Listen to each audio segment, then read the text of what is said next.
안녕하세요. 연대기 성경 읽기를 위한 성경 개론 시간, 오늘은 사무엘 상하 서론 시간으로 함께 하도록 하겠습니다. 원래 사무엘서는 BC 3세기 헬라어 번역본인 70인역이 두 권으로 분리한 것을 따라서 지금도 현재 그 사무엘 상과 하를 두 권으로 나누어져 있지만, 유대인들은 열 왕기서와 함께 이 왕국에 관한 책이라고 이 사무엘 상하, 그 다음에 열왕기 상하, 이 두 권, 그러니까 사무엘서와 열왕기서를 함께 묶어서 왕국에 관한 책, 이렇게 한 권으로 취급을 했습니다. 그런데 그것이 좀 분량이 많기 때문에 네 권으로 분류해 오다가, 즉 왕국의 책 1, 2, 3, 4 이렇게 구분을 해 왔습니다. 그리고 그것이 사무엘 왕국의 사무엘서는 왕국의 책 1, 2, 그 다음에 열왕기서는 왕국의 책 3, 4 이렇게 구분을 해 왔습니다. 히브리 성경에는 1517년에 와서야 이 사무엘서와 열왕기서가 서로 구분되어 사용되었습니다. 동방정교회에서는 아직도 그 왕국 사무엘서, 왕국 사무엘서, 그러니까 열왕기서와 사무엘서를 왕국 1서를 같이 이렇게 예전에 형태로 부르고 있는데, 그러니까 사무엘서를 왕국 1, 2서, 그 다음에 열왕기서를 왕국 3, 4 이렇게 해서 네 권으로 분류해서 부르고 있습니다. 사무엘이란 뜻은 하나님의 이름 혹은 그의 이름은 하나님이다 라는 뜻으로 번역될 수 있습니다. 사무엘서를 같이 읽고 공부하면서 제가 그 사무엘서 전체 부제목을 하나님의 기적인 다윗 왕조 이렇게 제목을 잡아보았습니다. 그리고 우리가 사무엘서를 읽어가면서 한번 생각해 볼 것들을 알아보도록 하겠습니다. 하나님께서 먼저 이스라엘의 왕이신데도 불구하고 왜 백성들이 왕을 세워달라는 요구에 응하셨을까 하는 것입니다. 두 번째로는 사사기에서 베냐민 지파는 기사회생한 그런 지파였습니다. 그런데 하나님께서 이스라엘의 첫 왕으로 베냐민 지파의 사울을 허락하셨습니다. 하지만 그의 왕위는 다윗 지파에게로 또 넘어갔습니다. 다윗 지파가 유다 지파로 유다 지파에게 속한 다윗에게로 넘어갔죠. 계속해서 베냐민 지파가 왕위를 계승해서 왕이 될 수 있었는데 왜 왕위가 계승되지 못하고 유다 지파로 넘어갔을까 하는 부분에 대해서도 한번 생각해 보시면 좋겠습니다. 그리고 세 번째로는 첫 번째 왕 사울과 두 번째 왕 다윗의 근본적인 차이점이 뭘까 하는 것을 여러분이 사무엘서를 읽어가시면서 생각해 보시면 좋겠습니다. 마지막으로 하나님께서 쓰시는 사람의 기준이 뭘까 하는 부분을 생각해 보시면 좋겠습니다. 저희가 사무엘서를 좀 내용들을 한번 저 서론 부분이 되는 부분을 한번 살펴보도록 하겠습니다. 사무엘서의 저자와 저작 시기에 대해서는 사실 구약 성경의 많은 부분들이 저자와 저작 시기가 분명하게 참 말하기가 쉽지는 않습니다. 특별히 저자에 대해서는 전통적으로 사무엘로 여겨지지만 그렇게 받아들이기에 어려운 점들도 많이 있습니다. 물론 탈무드를 통해서 전통적으로는 사무엘을 그 저자로 받아들입니다. 그렇지만 저자가 누구인지에 대해서는 사실 여러분이 성경을 읽으면서도 그런 것에 대해서 의구심이 생길 수 있습니다. 사무엘이 사무엘서의 저자라고 한다 그러면 사무엘이 죽고 난 이후의 기록들은 어떻게 되느냐 하는 부분들이 있기 때문에 사무엘 스스로를 저자로 받아들이긴 참 어렵습니다. 명확하게 저자를 구분하기는 어렵습니다. 저작 시기에 대해서는 학자들은 다윗의 열왕기하가 다윗의 죽기 전까지가 기록이 되어 있는 것을 보게 됩니다. 그리고 열왕기서가 바로 이어지면서 다윗의 노년기까지가 바로 연결이 되는데, 어떤 면에서 금방 말씀드린 것처럼 사무엘서와 열왕기서가 같이 한 권처럼 쓰여졌기 때문에 이 부분이 언제 기록됐느냐 하는 것이 참 쉽게 결정하기 어렵습니다. 그러나 우선 만약에 사무엘서가 이 열왕기서와 독립적인 책이라고 본다 그러면은 이 분열 왕국 이전에 기록되었을 가능성이 많다고 볼 수 있습니다. 그러나 참 그것을 명확하게, 그 시기도 사실 명확하게 정하기도 저희가 알아보는 일들이 쉽지는 않습니다. 그 열왕기, 이 사무엘 상하가 기록된 배경들은 우선 사사기 말기부터 시작되는 것을 볼 수 있습니다. 사무엘은 이 마지막 사사이면서 첫 번째 선지자로 등장을 하고 있습니다. 그러니까 1장부터 등장하는 내용이 엘리 제사장부터 나오는데, 엘리도 사사로 등장을 하면서 제사장의 역할을 같이 하는 것을 보면서 이 사사기 시대 혼란한 시기에 아주 말년의 그 장면들이 첫 배경으로 등장하고 있습니다. 기간은 말씀드린 것처럼 BC 1100년부터 BC 791년까지의 기록을 담고 있습니다. 원래 이 사무엘의 출생이 그때 이루어졌고, 그 다음에 사울이 죽는 것까지가 원래 사무엘 상에 지금 기록되어 있는데, 그 기간이 BC 1100년부터 BC 1011년까지 내용이고, 사무엘 하의 내용은 다윗이 왕 위에 올라서 다스리는 전 기간인 BC 1011년부터 BC 971년까지, 그래서 통틀어서 BC 1100년부터 BC 971년까지의 내용들을 기록을 하고 있습니다. 그 다음에 아직은 성전이 세워지기 전 성막 시대로 우리가 볼 수 있습니다. 전체적인 내용이 그렇게 등장을 하고 있습니다. 그 성막에 대해서는 우리가 사실 사사기에도 보면은 그런 성막 예배가 활성화되지 못하고 이 산당이나 이런 것들의 우상을 섬기는 것이 아주 활발하게 이루어지고, 성막에서 제사 지내는 그 제사가 아주 퇴색되어 있던 것을 볼 수 있습니다. 사사기에는 그게 거의 등장을 하고 있지 않거든요. 그런데 다행스럽게도 어쨌든 이 말년의 시작은 성막에 대한 언급이 나오고 있습니다. 근데 성막에서 사실 언약궤가, 성막의 핵심은 언약궤가 중심이 되는데, 이 언약궤, 법궤가 블레셋에 의해서 빼앗기게 되면서 성막도 훼손되었을 가능성이 있는 것 같습니다. 왜냐하면 1장에서 보면 실로에서 예배가 드려진 것을 보면 아직 성막이 있었고, 엘리 제사장과 그의 아들 때만 해도 성막에서 제사가 진행되고 있던 것으로 보여집니다.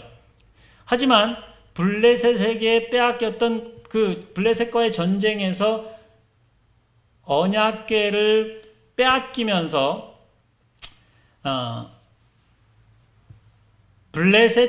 그 빼앗겼던 언약궤가 다시 돌아올 때는 성막에 안치되지 않고 기랏 여아림에 20년 동안 있었다고 사무엘상 7장에 기록이 되어 있습니다.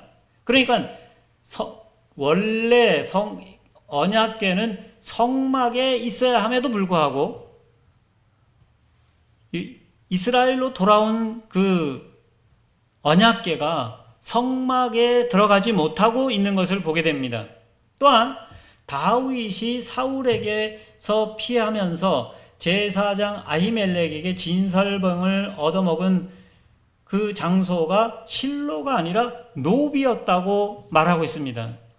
그런 면에서 볼 때 실로에 있던 성막도 훼손되었거나 죄 기능을 제대로 못하고 있었던 것으로 보여집니다. 그 다음에 그 당시의 상황들은 강대국이 아직 존재하기 전이었고, 그 애굽도 그 당시에는 약화된 상황이고, 아직 위쪽으로도 큰 대국들이 일어나기 전에 아주 소국가들만 주로 활동하는 그런 시기였고, 왕정이 성립되는 과도기적인 그런 상황을 우리가 보게 됩니다. 그래서 왕정이 세워지는 시대를 이 사무엘서를 통해서 접하게 되어집니다. 그리고 이스라엘의 주적은 다른 적이 아니고 그 해변가를 중심해서 생활하는 블레셋이 이스라엘의 주적으로 등장하고 있습니다.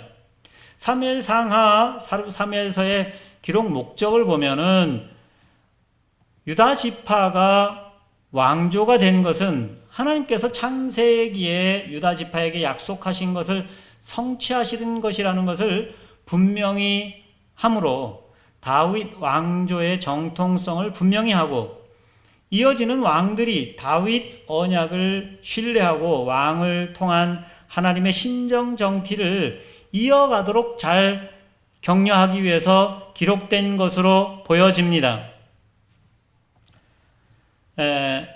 전체적인 내용을 한번 살펴보도록 하겠습니다. 우선 사무엘상과 이제 하로 나누어서 좀 보도록 하겠습니다. 사무엘상은 다윗이 왕되기 전까지의 배경과 다윗의 그 왕되기 전까지의 연단 과정을 주로 다루고 있습니다. 1장부터 7장까지, 그리고 또 이어지는 8장부터 나오는 내용이 또 마지막까지 보면은 우리가 3명의 인물을 중심해서 구분해 볼 수가 있습니다.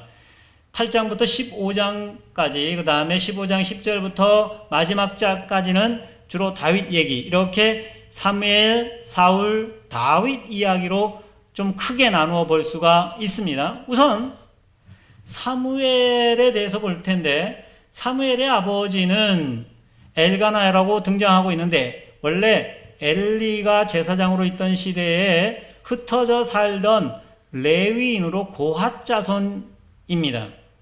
성경에는 에브라임 지방에 살았다고 말하는데, 그래서 에브라임 지파라고 보기보다는 사실은 그 레위 족속이 흩어져서 살면서 원래 레위 족속은 그 자기 분깃이 없기 때문에 에브라임 지파에 소속되어서 거기에서 제사장 그 레위의 지파의 역할을 하고 있던 사람으로 알려집니다. 그런데 사무엘의 그 부인이 둘이 있었죠. 그런데 그 아내 중에 하나인 한나가 임신을 하지 못해서 그 한나의 기도에 대한 하나님의 응답으로 태어나게 됩니다. 그리고 사무엘은 마지막 사사이면서 첫 선지자의 역할을 하게 됩니다. 특별히 사무엘은 이 사무엘상을 통해서 2명의 왕을 세우는 일에 크게 이 주 역할로 등장하고 있습니다. 그는 왕이 될 2사람의 머리에 기름을 부었습니다. 물론 그가 죽기 전에 다윗이 왕이 되는 것까지 보지는 못했습니다만, 그러나 2사람의 머리에 기름을 붓는 것이 그의 중요한 역할이었습니다. 두 번째로 8장 1절부터 15장 9절까지 주 내용이 이제 사울이 왕으로 세워져서 왕의 역할을 하는 장면이 나옵니다. 이스라엘이 왕을 세워달라는 요구에 하나님께서 응하신 것은 이스라엘에 대한 하나님의 신정 정치의 종결이 아니라 왕이신 하나님을 대신하여 그의 백성을 다스리도록 사람을 세워서 그 신정 정치를 계속해서 이어갈 수 있도록 하기 위함이었습니다. 백성들이 그것을 요구했기 때문에 하나님이 최소한 허락하신 일이라고 여겨집니다. 그러므로 왕이 이 역할을 하기 위해서는 왕이 하나님의 왕되심을 인정하는 것이 우선 첫 번째 일이었습니다. 그것은 하나님을 신뢰하고 하나님을 경외하는 마음으로 순종하는 것으로 사실 자기가 왕 되었지만 그 위에 왕이 있다는 것을 드러내는 가장 중요한 표시였습니다. 그리고 그 첫 번째 이스라엘 백성들의 요구의 첫 번째 왕으로 기름 부은 사람이 바로 사울입니다. 사울은 베냐민 지파 기스의 아들로 사울에게 기름을 붓고 백성들이 제비 뽑아서 왕으로 세웠습니다. 우리가 사사기에서 살펴본 것처럼 베냐민 지파는 사실 사사기에서 완전히 멸망당해서 남지 않을 그런 처지에 있던 그런 지파였습니다. 그러니까 시간이 좀 지났다고 해도 이 베냐민 지파는 아직 그 크기 면에서는 정말 가장 작은 이스라엘 12지파 중에서 가장 소수만 남아있는 그런 지파였습니다. 그런데 하나님께서 이스라엘 백성들이 왕을 세워달라고 요구했을 때 사무엘을 통해서 사무엘에게 말씀하신 그 지명한 사람이 누구냐면 베냐민 지파의 기스의 아들이었습니다. 그리고 이 사울은 인간적으로 아주 매력이 있었습니다. 그보다 더 나은 사람을 이스라엘 중에서 찾기가 어려운 아주 겉으로 외면적으로 출중한 사람이었습니다. 그런데 그의 한 가지 흠이라고 하면 하나님께 대한 신뢰가 정말 거의 없었다고 하는 것입니다. 하나님께 대한 믿음이 별로였습니다. 사울 왕은 하나님의 의도하신 왕의 역할에 하나님을 신뢰하는 그 측면에서 부족했기 때문에 그 역할을 제대로 해내지 못했습니다. 하나님을 믿고 신뢰했다면 하나님의 명령에 순종했을 텐데 그는 하나님께서 그에게 명령한 아말렉을 멸하라는 그 명령에 사실은 다른 이유들을 대고 그렇게 하지 않았습니다. 그리고 그 이후에는 사실 다윗이 등장하면서부터는 사울의 가장 큰 우상이 뭐였냐면 자기의 왕좌가 자신의 우상이 되어버렸습니다. 어떻게 해서든지 자신의 왕좌를 지키는 것, 왕의 자리를 지키는 것이 그의 첫 번째 목적인 것처럼 사무엘상에 사울의 모습이 그려지고 있습니다. 마지막 장에 그가 이 전쟁터에서 죽임을 당하게 됩니다. 그것으로 사무엘상이 마쳐집니다. 그래서 15장 이후에도 여전히 이 사울이 주 인물이 되지만 다윗이 15장 10절부터 등장하면서 이제 다윗이 사실은 이후에 중요한 등장인물이 되어집니다. 다윗은 인간적으로 볼 때는 특별한 점이 별로 없었습니다. 새로운 왕을 기름 붓기 위해 찾아간 사무엘조차도 다윗이 아니라 그들의 형들이 더 적합하다고 생각할 정도였습니다. 그는 아직 소년에 불과했죠. 하지만 다윗은 하나님께 대한 믿음이 분명했습니다. 그의 하나님께 대한 믿음은 그의 일상적인 삶과 전투에서 그리고 심지어 사울 왕에게 피해 도망 다닐 때에도 아주 분명하게 드러나는 것을 사무엘서를 읽으시면서 여러분이 보게 될 것입니다. 그의 하나님께 대한 믿음은 하나님께 묻고 행하고 하나님께서 세우신 사람의 권위를 분명하게 인정하면서 특별히 사무엘 하로 넘어가면 자신의 죄를 지적받았을 때 그것에 대해서 통회하고 인정하면서 하나님께 죄를 고백하며 하나님께서 그의 죄의 결과를 경험하게 하실 때에는 겸허하게 그것을 수용하고 받아들이는 것을 보게 됩니다. 이것이 그의 삶의 전반에 하나님을 경외하고 신뢰하는 것이 드러나는 모습을 보여줍니다.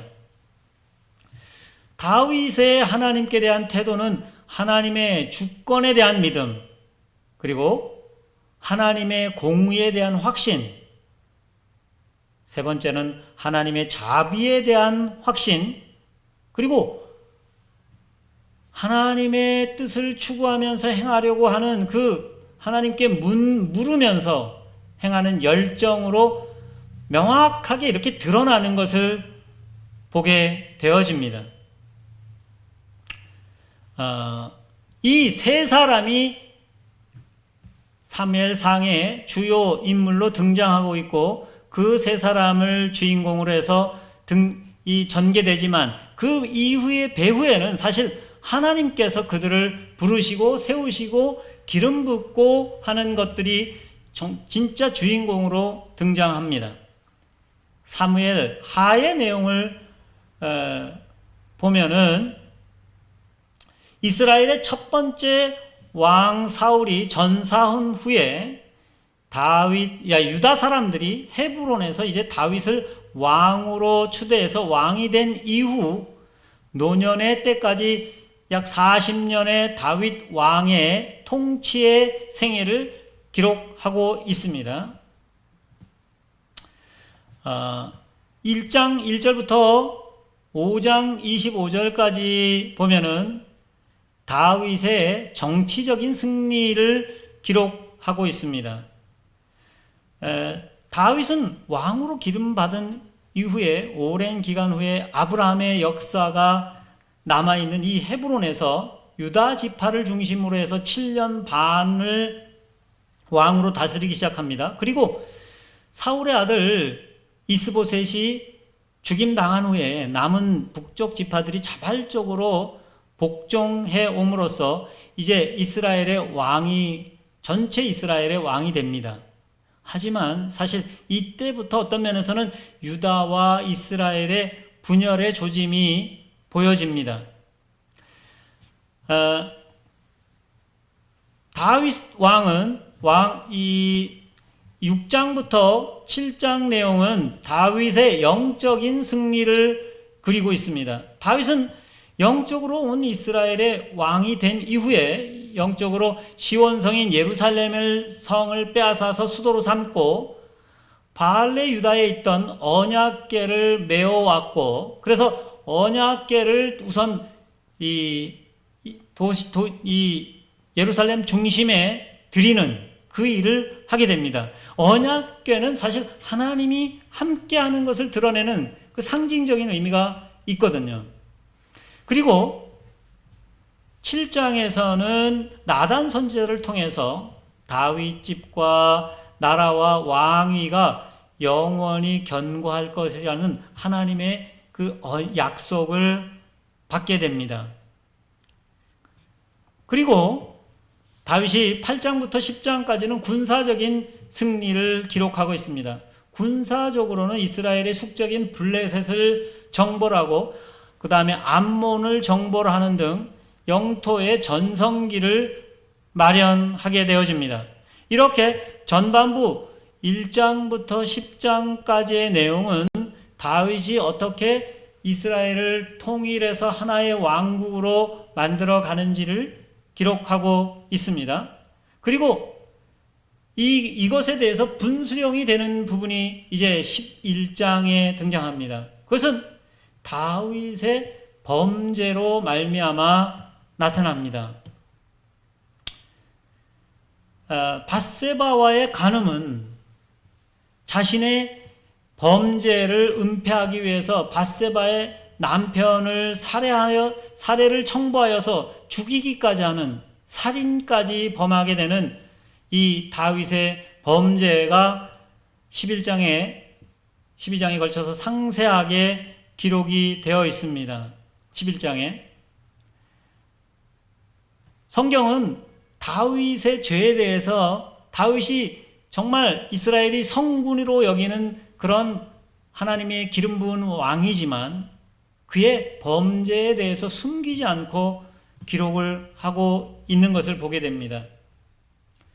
그리고 12장부터는 그 범죄로 인한 결과로 생기는 결과들에 대해서 끝까지 기록을 하고 있는데, 특별히 12장과 13장에는 다윗의 가정에 생기는 재난에 대해서 기록을 하고 있습니다. 그리고 13장부터 24장 마지막 장까지는 다윗 왕국에 계속해서 걸쳐지는 그러한 일들을 통해서 하나님께서 그 다윗의 죄에 대해서 물으시는, 책임지도록 하는 그러한 부분들이 기록이 되고 있습니다. 물론 22장에는 다윗의 시가 나오고 다윗이 하나님이 어떤 분인지를 고백하는 시가 나오긴 하지만, 그러나 그 이후의 마지막까지 다윗의 범죄로 생긴 그 결과들에 대해서 기록을 하고 있습니다. 다윗은 나단의 지적에 대해서 바로 인정하고 회개하지만 그 결과는 본인과 그 가정과 그 국가가 감당하는 그러한 결과를 지게 됩니다. 하지만 다윗은 재난 와중에도 아우라나의 타작 마당을 구매하여 성전에 지을 그 터를 마련하고 하나님께서 이 다윗을 선택하셔서 하신 그 마지막 일까지를 준비해 놓게 됩니다. 다윗의 그 하나님께 대한 태도, 물론 자기가 범죄하여서 죄를 얻었지만 그것까지 자기가 얼만큼 하나님께 범죄했는지 그러한 고백을 시편 52편에서 명확하게 자기의 죄가 하나님께 대한 죄인 것을 명확하게 말하고 있습니다. 그래서 하나님께 대한 태도가 변함이 없는, 왕 되기 전이나 왕이 된 이후에도 여기에 동일하게 드러나는 것을 보게 됩니다. 특별히 자기가 죄인인 것이 드러남에도 불구하고, 죄인인 것이 죄가 드러났을 때에도 여전히 하나님의 자비하심에 자신을 맡기는, 그래서 그 결과로 닥쳐지는 그 모든 일들에 대해서 하나님을 비방하지 않고 사람을 비방하지 않는 그러한 모습을 보여주고 있습니다. 다윗이 이스라엘의 첫 왕이 아니라 두 번째 왕이 된 것은, 사실 다윗은 백성의 요구에 의한 왕이 아니라 하나님께서 창세기에 요셉을 통해서 약속하신 것으로 이루어지기를 원해서 하나님께서 전적으로 세우신 왕이라는 것을 분명히 드러내 보여주고 있습니다. 그러니까 다윗은 이스라엘이 하나님이 싫어서 왕을 요구해서 그렇게 세워진 왕이 아니라는 것입니다. 그는 약속을 따라 그 약속의 성취로 왕이 되었고, 그리고 그 왕위가 보장된 왕인 것을 이 사무엘상과 사무엘하를 통해서 명확하게 보여주고 있다고 하는 것입니다. 사무엘상하를 우리가 읽으면서 이런 이 사울과 다윗에 대한 이야기가 중심이 되지만, 그러나 그 배후에는 근본적으로 하나님이 일하시는 것이 더 명확하게 그려져 있기 때문에 사무엘서에 나타난 하나님을 우리가 발견하고 이해하는 것이 더 중요한 문제인 것으로 보여집니다. 사무엘서의 하나님은 정말 어려운 시기에 백성들의 요구를 따라서 지도자를 세우시는 하나님이었습니다. 먼저 사무엘을 준비시키시고 사무엘을 통해서 왕을 세우는 그 일을 준비시키셨습니다. 그리고 하나님은 하나님의 일을 사람을 통해서 하신다고 하는 것입니다. 이스라엘 백성이 하나님의 왕되심을 버린 것이 하나님께서 이스라엘의 왕이심을 포기한 것이 아니었습니다. 여전히 하나님은 이스라엘의 왕이었습니다. 하나님이 왕을 세울 때 내 백성을 다스릴 왕을 허락한다고 말씀을 하고 있거든요. 내 백성, 이스라엘은 하나님의 백성이었습니다. 그들이 비록 하나님이 왕되심을 버렸지만, 그래서 하나님은 하나님 스스로 왕된 것을 왕되심을 버린 그 이스라엘을 다스릴 사람을 세워서 하나님의 다스리시는 그 일을 계속하게 하신 것입니다. 그리고 하나님께서는 사람을 사용하시면서 일하실 때 공평하게 사람을 등용하시는 것을 보게 됩니다. 베냐민 지파에서 사울을 선택한 것은 정말 놀라운 일이었습니다. 가장 작은 지파에서 사람을 택해서 그를 왕을 세워서 하나님의 백성을 다스릴 그럴 기회를 주셨습니다. 문제는 그가 그 주신 기회를 제대로 사용하지 못한 것이 문제였지, 하나님이 이 사울에게 불공평하게 그를 버린 것이 아니었습니다.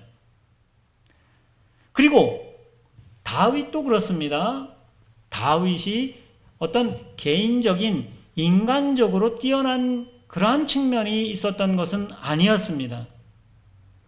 그를 하나님께서 정말 작은 자를 택해서 왕으로 세워주셨습니다.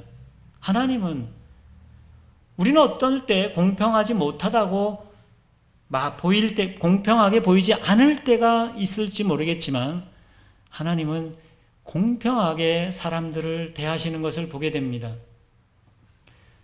그리고 무엇보다도 모든 것의 주권이 하나님께 있습니다. 절대적인 주권을 가지고 계십니다. 그것은 한나의 노래와 다윗의 노래를 통해서 잘 드러나고 있습니다. 여러분이 사무엘상을 읽을 때는 사실 그 한나의 노래를 잘 기억하는 것이 좋습니다. 사실 한나가 부르는 그 노래는 사무엘서 전체를 포괄하는 그러한 내용들을 담고 있습니다.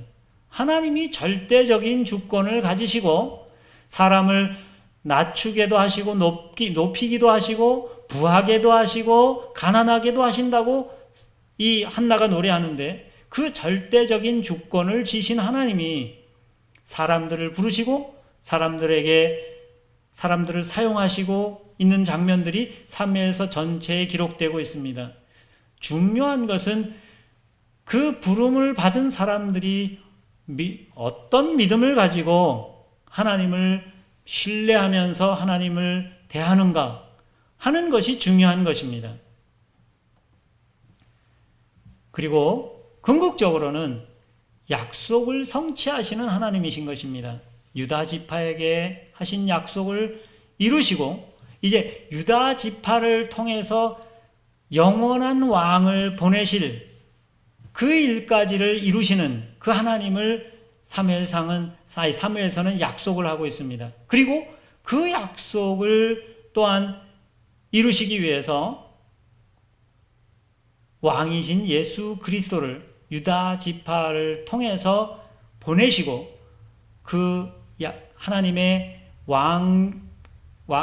진정한 왕중 왕을 세우시는 그것을 이루시는 그 하나님을 사무엘서가 보여주고 있습니다.